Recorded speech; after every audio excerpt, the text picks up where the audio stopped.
नमस्कार, स्वागत है आप सभी का डीडी न्यूज़ के इस विशेष सांकेतिक भाषा के बुलेटिन में।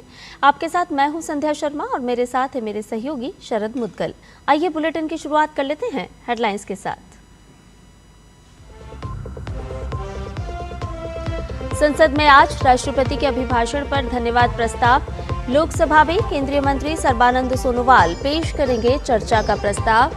राज्यसभा में बीजेपी सांसद सी सदानंदन करेंगे चर्चा की शुरुआत।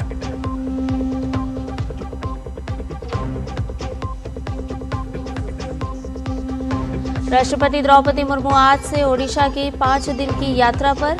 शिक्षा, संस्कृति और आदिवासी बहुल क्षेत्रों में विकास कार्यों पर फोकस।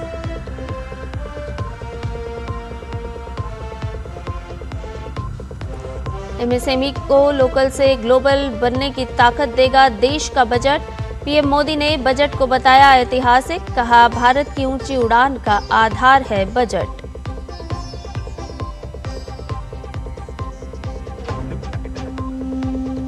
मुख्य चुनाव आयुक्त ज्ञानेश कुमार से आज दिल्ली में ममता बनर्जी की मुलाकात। पश्चिम बंगाल में एसआईआर प्रक्रिया पर रखेंगी अपना पक्ष।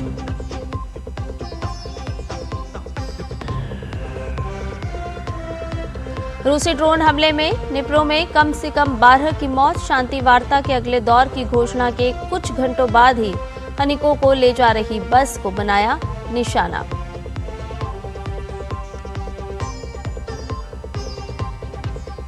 और अंडर 19 विश्व कप में भारत की पाकिस्तान पर आसान जीत। सुपर 6 में भारत ने पाकिस्तान को 58 रन से दी मात।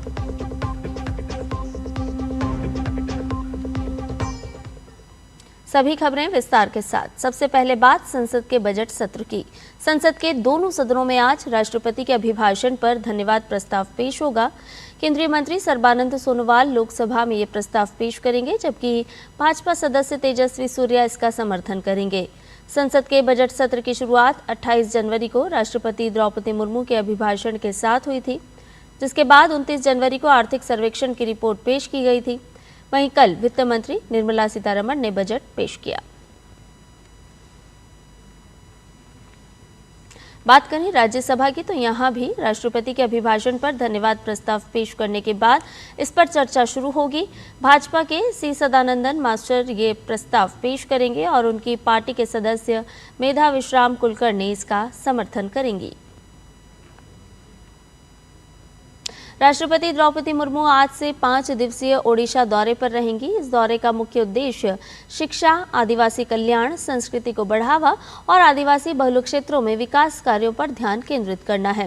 राष्ट्रपति मुर्मू आज शाम को भुवनेश्वर पहुंचेंगी, फिर कल 3 फरवरी को वो बालासोर में फकीर मोहन विश्वविद्यालय के दीक्षांत समारोह में शामिल होंगी और विश्वविद्यालय के नए ऑडिटोरियम का उद्घाटन करेंगी। 4 फरवरी को राष्ट्रपति मयूरभंज जिले के रायरंगपुर में रहेंगी और आदिवासी नेता भांजबीर सुनाराम सोरेन की प्रतिमा का अनावरण करेंगी। इसके अलावा वो महुलदिहा के सरकारी गर्ल्स हायर सेकेंडरी स्कूल की छात्राओं से भी बातचीत करेंगी और कई परियोजनाओं का उद्घाटन, भूमि पूजन करेंगी। इनमें सरकारी आयुर्वेद मेडिकल कॉलेज और अस्पताल, ओडिशा कृषि और प्रौद्योगिकी विश्वविद्यालय के परिसर में विकास कार्य, एक आर्चर सेंटर, शहर के सौंदर्यीकरण और ड्रेनेज सुधार कार्य, विभिन्न कॉरपोरेट सोशल रिस्पॉन्सिबिलिटी योजनाएं, एमएससीबी विश्वविद्यालय सूचना प्रौद्योगिकी कैंपस शामिल हैं। दौरे के आखिरी दिन 6 फरवरी को राष्ट्रपति सिमलीपाल में आदिवासी समुदायों की महिलाओं और युवाओं से सीधे मिलेंगी। उसी दिन वो भुवनेश्वर में ओडिशा सरकार और global finance and technology network के साझेदारी में आयोजित ब्लैक स्वान समिट इंडिया में भी शिरकत करेंगी। प्रधानमंत्री ने बजट 2026 को विकसित भारत की जरूरतों का पूरा करने वाला बताया। प्रधानमंत्री ने कहा कि ये बजट अपार अवसरों का द्वार है, जो वर्तमान सपनों को साकार करता है और भारत के उज्जवल भविष्य की नींव मजबूत करता है। उन्होंने इस बात पर जोर दिया कि ये बजट 2047 तक एक विकसित राष्ट्र बनने की दिशा में भारत की उच्च उड़ान का आधार है। उन्होंने कहा कि ये बजट लोकल से ग्लोबल बनने की ताकत देता है। ये बजट मेक इन इंडिया और आत्मनिर्भर भारत के लिए मजबूती दे रहा है।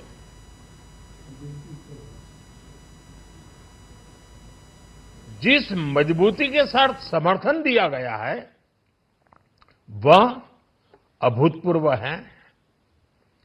Biopharma Shakti mission, semiconductor mission 2.0, electronic component manufacturing scheme, rare earth corridor का निर्माण, क्रिटिकल मिनरल्स पर बल, टेक्सटाइल सेक्टर में नई स्कीम, हाईटेक टूल मैन्युफैक्चरिंग को बढ़ावा, चैंपियन एमएसएमईज तैयार करना, ये फ्यूचरिस्टिक है, देश की वर्तमान और भविष्य की आवश्यकताओं का ध्यान रखती है।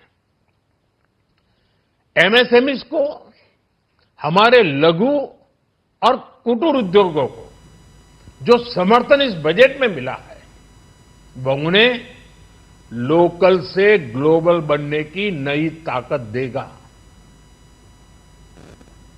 इंफ्रा को बढ़ावा देने के साथ ही बजट में युवा शक्ति को रोजगार स्वरोजगार से जोड़े जाने और उन्हें सशक्त बनाने पर जोर दिया गया है। प्रधानमंत्री ने इसे युवा शक्ति का बजट करार दिया। पश्चिम बंगाल में एसआईआर को लेकर चल रही रस्साकसी के बीच मुख्य चुनाव आयुक्त ज्ञानेश कुमार ने मुख्यमंत्री ममता बनर्जी को आयोग के सामने अपना पक्ष रखने का समय दिया है।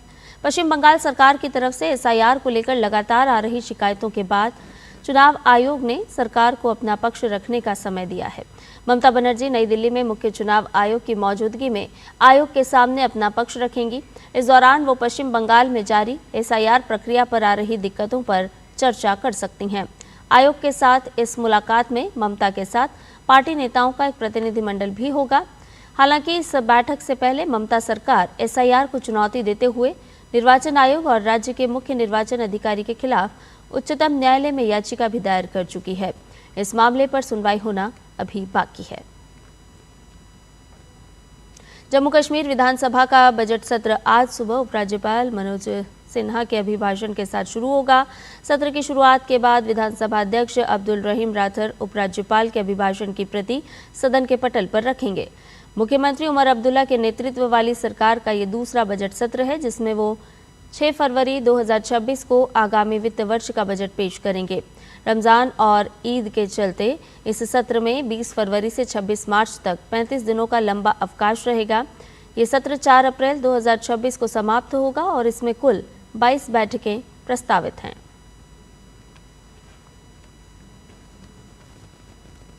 बिहार विधानसभा और विधान परिषद का बजट सत्र भी आज से शुरू होने वाला है। आज राज्यपाल के अभिभाषण के साथ बिहार में बजट सत्र की शुरुआत होगी। ये सत्र 27 फरवरी तक चलेगा। राज्यपाल के अभिभाषण के तुरंत बाद सरकार सदन में आर्थिक सर्वेक्षण पेश करेंगी। अगले दिन राज्यपाल के अभिभाषण पर चर्चा होगी। वित्त मंत्री बृजेंद्र प्रसाद यादव कल सदन में वित्तीय वर्ष 2026-27 का बजट पेश करेंगे। दक्षिण पूर्वी यूक्रेन के निप्रोपेट्रोव्स्क क्षेत्र में खनिकों को ले जा रही एक बस पर रूसी ड्रोन हमला हुआ जिसमें करीब 15 लोग की मौत हो गई और 7 लोग घायल हो गए।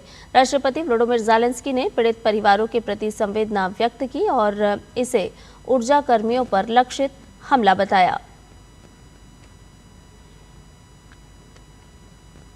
अंडर 19 विश्व कप में सुपर 6 के मुकाबले में भारत ने पाकिस्तान को 58 रन से हरा दिया है।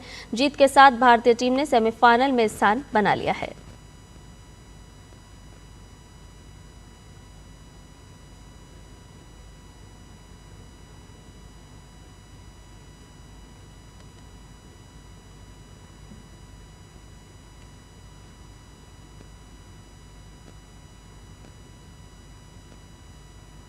पाकिस्तान का सेमीफाइनल में पहुंचने का सपना टूट गया। और वहीं खेल की खबरों में आगे आपको बताएं कि स्पेन के 22 साल के कार्लोस अल्कराज ने ऑस्ट्रेलियन ओपन के पुरुष एकल का खिताब जीत लिया है। अल्कराज ने सर्बिया के दिग्गज खिलाड़ी नोवाक जोकोविच के खिलाफ धमाकेदार खेल दिखाते हुए फाइनल मुकाबला अपने नाम किया।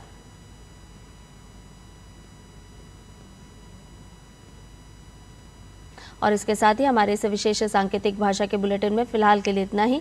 मुझे और मेरे सहयोगी शरद मुदगल को दीजिए इजाजत। नमस्कार।